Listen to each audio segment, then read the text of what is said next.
আবার ওনারা এমনও কথা বলে কি যে আমাদের দল ছাড়া জনগণের আর কোনো আস্থা নাই, ওরা টিম আছে। ধর্ষণের বিরুদ্ধে কি বলতেন? ওরা টিম বলছেন আপনারা। তারা পদে আসার পর কেন পদ ছাড়া কি কাজ করা যায় না? কিন্তু কি কুকুরের ন্যায় শুধু একটাই কথা মুখ থেকে বের হচ্ছে, সেটা কি নির্বাচন নির্বাচন নির্বাচন। আরে আপনাদের দলের নাম পরিবর্তন করে কুকুর লিখে রাখেন, সেটাই প্রয়োজন আপনাদের। বাংলাদেশে অসংখ্য রাজনৈতিক দল আছে, কিন্তু রাজনৈতিক দলেরা কিন্তু নিশ্চুপ আছে ধর্ষণের বিরুদ্ধে। বাংলাদেশের মধ্যে অসংখ্য রাজনৈতিক দল থাকার পরেও তারা কি দাবি করছে যে তারা এই রাজনীতির মাধ্যমে, তারা নির্বাচনের মাধ্যমে তারা দেশে আসবে, তারা নাকি দেশ সংস্কার করবে। তুমি কি দেশ সংস্কার করবা সেটা এখনই আমরা বুঝতে পারছি। ধর্ষণের বিরুদ্ধে কয়টা রাজনৈতিক দল আছে যে তারা কথা বলেছে? হ্যাঁ, অনেক রাজনৈতিক দল বলতেছে কি যে কি নির্বাচন দেন, নির্বাচন হোক, সংস্কার হবে, ধর্ষণ বন্ধ হবে, ডাকাতি বন্ধ হবে, সকল ধরনের লুটপাট বন্ধ হবে। ওরা টিম করতে পারবেন আপনারা, ওরা টিম করতে পারবেন আপনারা।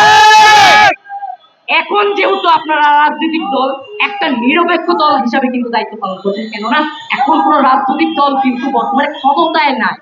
কোন রাজনৈতিক দল, এক্সাম্পল আমি বলতেছি যে মানে কোন রাজনৈতিক দল কিন্তু নাম করো কোন ক্ষমতার মধ্যে নাই বা অন্তর্বর্তীকালীন সরকারের মধ্যে নাই। তো আপনারা তো নিরপেক্ষ ভাবে দৃষ্টি দেখাবেন।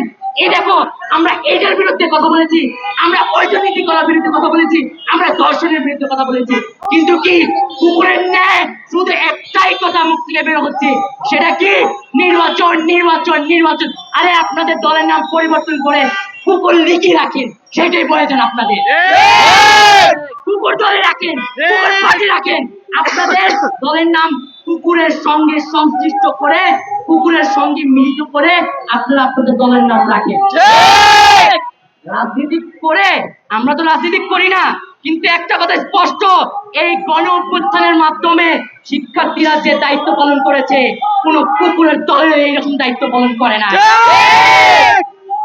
সাহস থাকলে এত বছরে, 16 বছরে এই কুকুরের দলগুলো বাংলাদেশকে সোনার বাংলাদেশ করতে পারতো, কিন্তু কি দিন শেষে দেখা যাচ্ছে এখন তারা সংস্কার করবে দলে, মানে দলের মাধ্যমে, নির্বাচনের মাধ্যমে তারা স্থানে আসার পর, তারা পদে আসার পর কেন পদ ছাড়া কি কাজ করা যায় না? শিক্ষার্থীরা কি পদ নিয়ে তারপর দেশ স্বাধীন করতে নেমেছিল? তারা তো দেশকে স্বাধীন করার জন্য কোনো পদের জন্য নামে নাই, শিক্ষার্থীরা তো কোনো পদের জন্য নামে নাই। কিন্তু কি আপনার যে নির্বাচন হব, আমরা প্রধানমন্ত্রী যাব, আমাদের দল ছাড়া অন্য কোনো দল এই সরকারে যেতেই পারে না, যেতেই পারবে না। আবার ওনারা এমনও কথা বলে কি যে আমাদের দল ছাড়া জনগণের আর কোনো আস্থা নাই, ওরা টিম আছে। ধর্ষণের বিরুদ্ধে কি বলতেন? ওরা টিম বলছেন আপনারা।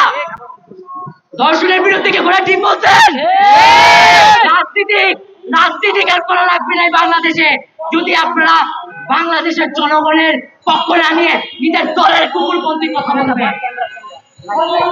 এই ধর্ষণ কতটা খারাপ, কতটা জঘন্য একটা বিষয়, একটাবার ভেবে দেখেন, ধর্ষকেরাও ভেবে দেখেন, এবং এক একটা দলের প্রধানদেরকে বলছি, এক একটা রাজনীতিক ব্যক্তিদেরকে বলছি, একটাবার ভেবে দেখেন তো, আপনি কি জন্ম নিয়েছেন না?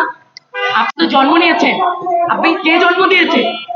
আপনার মা জন্ম দিয়েছে, একজন মহিলা মানুষ আপনাকে জন্ম দিয়েছে, অথবা আপনারও তো পরিবারের মধ্যে হয় মহিলা আছে, অর্থাৎ বউ আছে, অথবা আপনাদের ছেলে মেয়ে তো অবশ্যই আছে, মেয়ে আছে না? ধর্ষণের বিরুদ্ধে কি আপনাকে কথা বলতে পারেন না? এবং যারা ধর্ষণ করে তাদেরও কি মানে আল্লাহ তাদেরকে কিভাবে মানে এই পৃথিবীতে রাখতে আমি জানি না, বাট ধর্ষণ যে করতেছে যে ব্যক্তিটা, যে পুরুষটা, তাকেও একজন মা জন্ম দিয়েছে, তাকে একজন মা জন্ম দিয়েছে, কিন্তু তারা কিভাবে পারে আমাদের বোনদের গায়ে হাত দিতে? তারা কিভাবে পারে আমাদের বোনদেরকে ধর্ষণ করতে? একটা বার কি তাদের মাথায় এতটুকু বাড়ি খায় না? আমিও জন্ম নিয়েছি, আমাকেও একজন মহিলা জন্ম দিয়েছে, আমাকেও তার নিজের মায়ের কথা কি ভাবে না যে আমাকে আমার মা জন্ম দিয়েছে? আমি যে বিষয়টা একটা মহিলার সাথে করছি, এই বিষয়টা যদি একটা এই বিষয়টাই যদি আমার নিজের মায়ের সাথে করা হতো তাহলে বিষয়টা কেমন হতো হয়ে দাঁড়াবে। এমনকি সে দর্শক কি ভাবে না, এমনকি কোনো রাজনৈতিক ব্যক্তি ভাবে না নতুন রাজনৈতিক বন্দোবস্ত, নতুন রাজনৈতিক দল বা বা যে রাজনৈতিক দল আছে তারা কি এগুলো এগুলো বিষয় ভাবে না? দলের প্রধান হয়ে গিয়েছে, আপনি হাঁটেন আপনার পিছনে 50টা কুকুর হাঁটে, এদিকে আপনাদের রাজনীতি, এদিকে আপনাদের দেশ সংস্কার। কি রকম দেশ সংস্কার করবে? আওয়ামী লীগ যা করে গিয়েছে এটা জঘন্য ছিল, কিন্তু হ্যাঁ একটা কথা বারবার বলতে হবে, আওয়ামী লীগ যা করে গিয়েছে শিক্ষার্থী সমাজের চোখ করে দিয়ে গিয়েছে, শিক্ষার্থী সমাজের চোখ খুলে দিয়ে গিয়েছে। যদি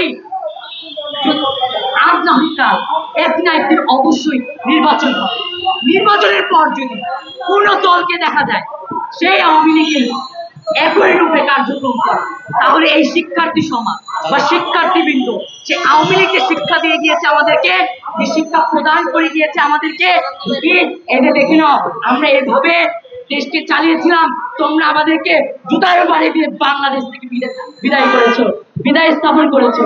এটা আমরা শিখে নিয়েছিলাম প্রত্যেকটা দলের কপালে এইভাবে এই রকমের বন্দোবস্ত হবে।